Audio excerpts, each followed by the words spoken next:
ሰላም ጤና ይስጥልኝ ክብራትና ክብራን ተመልካቾቻችን ከቲም ቀበና ኮሙኒኬሽን ከተመረጡ የሳምንቱ ዜናዎች ጋር ሶስና ዳነነኝ። በቅድሚያ ማርስተ ዜና የበጋ መሰረተ ልማት መዝጊያና ማስጀመሪያ የብሎክ ካውንስል ጠቅላላ ጉባኤ ተካሄደ። ህዝቡ እውነተኛና ወቅታዊ መረጃ እንዲያገኝ ሌት ተቀን መስራት ያስፈልጋል ተባለ። እንቁላል ጣይ ዶሮዎችና የዶሮ ኬጅ ለተጠቃሚዎች ስርጭት ተደረገ። የህዝብና የጸጥታ አካላትን በቅንጅት መስራት ሲችሉ አስተማማኝ ሰላም መፍጠር እንደሚቻል ተገለጸ። በመንግስት ሰራተኞች አዋጅ 87/2017 እንዲሁም በአመራር ክህሎት ላይ የግንዛቤ ማስጨበጫ ተሰጠ። በወረዳው ከሚገኙ ከበጎ ባለሀብቶች ጋር በቀጣይ ስለሚከናወኑ የልማት ስራዎች ዙሪያ ውይይት ተካሄደ። ወደ ዝርዝሩ እናልፋለን። አብራችሁን ቆዩ። የበጋ መሰረተ ልማት መዝጊያና ማስጀመሪያ የብሎክ ካውንስል ጠቅላላ ጉባኤ ተካሄደ። በአራዳ ክፍለ ከተማ ወረዳ 7 ህብረተሰብ ተሳትፎና በጎ ፍቃድ ማስተባበሪያ ጽሕፈት ቤት የብሎክ አመራሮች የተለያዩ የህብረተሰብ ክፍሎች በተገኙበት የ2017 በጀት ዓመት የህብረተሰብ ተሳትፎ ካውንስል ጠቅላላ ጉባኤ መዝጊያና የ2018 በጀት ዓመት የመሰረተ ልማት ማስጀመሪያ ፕሮግራም አካሄደ።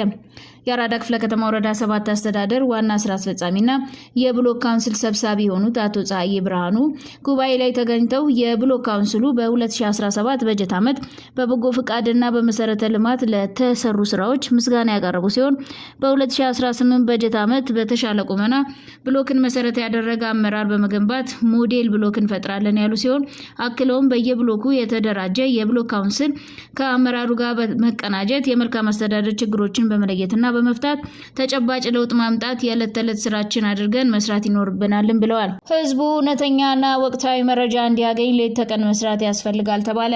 የአራዳ ክፍለ ከተማ አስተዳደር ዋና ስራ አስፈጻሚ አቶ ጌታውን አበራ የክፍለ ከተማና የወረዳ አስተዳደሩን የኮሙኒኬሽን ዘርፍ ተቀናጅቶና ተደራጅቶ ማልዶና ምሽቶ በመስራት ለነዋሪ እውነተኛና ወቅታዊ መረጃዎችን ተደራሽ ማድረግ ያስፈልጋል ያሉ ሲሆን ሐሰተኛ መረጃዎችንም ማጋለጥ እንደሚገባም ገልጸዋል። እንቁላል ጣይ ዶሮዎችና የዶሮ ኬጅ ለተጠቃሚዎች ስርጭት ተደረገ። የአራዳ ክፍለ ከተማ ወረዳ 7 አርሶ አደርና ከተማ ግብርና ጽሕፈት ቤት የሌማት ትሩፋት ተግባር አንዱ የሆነውን የእንቁላል ጣይ ቄብ ዶሮና 50 ዶሮ የሚይዝ የኬጅ ስርጭትን አድርጓል። በመርሃ ግብሩ በመገኘት የመክፈቻ ንግግር ያደረጉት የአራዳ ክፍለ ከተማ አርሶ አደርና ከተማ ግብርና ጽሕፈት ቤት ኃላፊ አቶ ደረቤ ተሾመ እንደገለጹት የሌማት ትሩፋት ተግባራትን ለህብረተሰባችን የምግብ ዋስትናን በማረጋገጥ ረገድ ከፍተኛ አስተዋጽኦ እያደረገ እንደሚገኝ ገልጸው አስተዳደሩ በድጎማ የሚሰጠውን የዶሮ ጫጩት፣ የዶሮ ማርቢያ ኬጅና መኖ በመጠቀም የራሳቸውን የምግብ ፍጆታ ዋስትና ማረጋገጥ እንዲችሉ በትኩረት መስራት ያስፈልጋልም ሲሉ ገልጸዋል። በአራዳ ክፍለ ከተማ አስተዳደር በምሽት ክፍለ ጊዜ የአካባቢ ሰላም ማስጠበቅ ስራ ላይ ለሚገኙ የህዝባዊ ሰላም ሰራዊት የስምሪት አሰጣጥና ከመደበኛው የጸጥታ ኃይል ጋር ያለውን ቅንጅታዊ አሰራር በወረዳዎች በመዘዋወር ቅኝት ተካሂዷል። ለሀገርና ለህዝብ ሰላም ለማስከበር የተጀመረውን የህዝብና ጸጥታ አካላትን ቅንጅት ማጠናከር አስተማማኝ ሰላም መፍጠር ይገባል ሲሉ የአዲስ አበባ ከተማ ሰላምና ጸጥታ አስተዳደር ቢሮ ምክትል ኃላፊ አቶ ፍስሐ ተናግረዋል። የአራዳ ክፍለ ከተማ ሰላምና ጸጥታ ጽሕፈት ቤት ኃላፊ አቶ ድሪባ በበኩላቸው ሀገራዊ ኃላፊነታቸውን የአካባቢያቸውን ሰላም በማስጠበቅ እየተወጡ ለሚገኙ ለሰላም ሰራዊት አባላት ምስጋና ያቀረቡ ሲሆን አያይዘውም የህዝብ ተሳትፎ ከሰላም ሰራዊቱ ጋር በአብሮነት በማስራት የአካባቢን ብሎም የሀገርን ሰላም ማስቀጠል ይገባልም ብለዋል። በመንግስት ሰራተኞች አዋጅ 87/2017 እንዲሁም በአመራርነት ክህሎት ላይ የግንዛቤ ማስጨበጫ ስልጠና ተሰጠ። የአራዳ ክፍለ ከተማ ወረዳ 7 አስተዳደር ፐብሊክ ሰርቪስ የሰው ኃይል ልማት ጽሕፈት ቤት በአዲሱ የመንግስት ሰራተኞች አዋጅ 87/2017 አተገባበርና አፈጻጸም ዙሪያ እንዲሁም በአመራርነት ክህሎት ላይ በወረዳው ለሚገኙ ሴት አመራሮች፣ ቡድን መሪዎች፣ አካል ጉዳተኞችና ለሴት የመንግስት ሰራተኞች የግንዛቤ ማስጨበጫ ስልጠና ተሰጠ።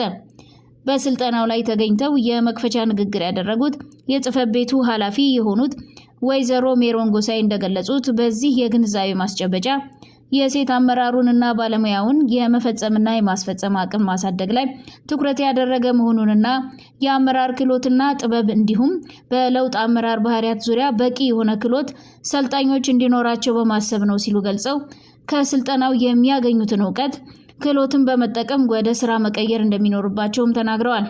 ኃላፊው አክለውም በመንግስት ሰራተኞች አዋጅ 87/2017 በመንግስት መስሪያ ቤት የመንግስት ሰራተኛና አገልግሎት አሰጣጥ ላይ ተፈጻሚ የሚሆን በመሆኑ አመራሩም ሆነ ባለሙያው ጠንቅቆ ማወቅና ተከታይነት ያለው የግንዛቤ ማስጨበጫ መንገዶች በቀጣይ በሰፊው እንደሚፈጠሩም ተናግረዋል።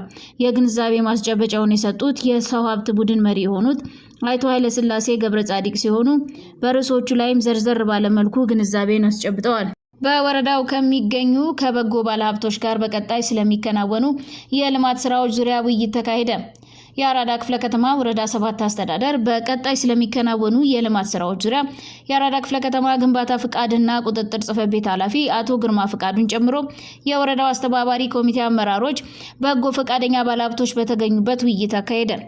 በውይይቱ አቶ ጻዬ ብርሃኑ እንደገለጹት ወረዳችንን የብልጽግና ተምሳሌት ለማድረግ በሚካሄደው ጉዞ ላይ እንዲሁም ነዋሪዎችን ምቹ የመኖሪያ አካባቢ ለመፍጠር የበጎ ባለሀብቶች ጋር በጋራ መስራት እንደሚገባ ገልጸው ለአስተዳደሩ ለሰጡት ፈጣን ምላሽም አመስግነዋል። የአራዳ ክፍለ ከተማ ግንባታ ፍቃድና ቁጥጥር ጽሕፈት ቤት ኃላፊ አቶ ግርማ ፍቃዱ በበኩላቸው የተጀመረውን ልማት በመደገፍ ትውልድ ተሻጋሪ ስራን መስራት እንደሚገባም ገልጸዋል። በውይይቱ የተሳተፉ የወረዳው ባለሀብቶች በበኩላቸው የልማት ስራውን ለመደገፍ ደስተኛ መሆናቸውን በመግለጽ በቀጣይ ድጋፋቸውን አጠናክረው እንደሚቀጥሉም ተናግረዋል።